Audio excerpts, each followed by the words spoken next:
Hello friends, welcome back to my channel. সারাদিন যেমন তেমনভাবে কেটে যায়, কিন্তু রাতেরবেলা ঘুমানোর আগে আমি আমার প্রপার স্কিন কেয়ার করে তারপরে আমি ঘুমোতে যাই। প্রথমে ভালো করে আমার স্কিনটা ধুয়ে নিয়েছি ফেস ওয়াশ দিয়ে। এরপর আমি ইউজ করব একটা স্কিন সিক্রেটসের গোল্ড সিরাম। এটা আমি নিয়েছিলাম নাইকা থেকে। তোমরা নিয়ে নিতে পারো ইচ্ছে করলে। এটা দেওয়ার সাথে সাথে স্কিনে ভীষণ একটা গ্লো চলে আসে। আমি কয়েকটা ড্রপস জাস্ট লাগিয়ে নিলাম, হালকা হাতে একটু ম্যাসাজ করে নেব। এরপরে এটা অবজার্ভ হয়ে যায় পুরোটা স্কিনে।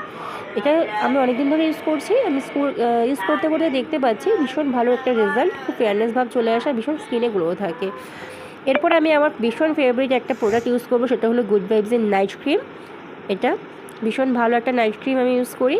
তোমরা এটা চাইলে ইউজ করতে পারো। গুড ভাইবসের নাইট ক্রিম সত্যি খুব ভালো। আমি ইউজ করছি বেশ কদিন ধরে, আমার মুখে পুরো চেঞ্জ হয়ে গেছে। আমার মনে হয় সবার রাতেরবেলা স্কিন কেয়ার করে তারপরে শোয়া উচিত। কেমন লাগলো বন্ধুরা, আমাকে অবশ্যই জানাবে।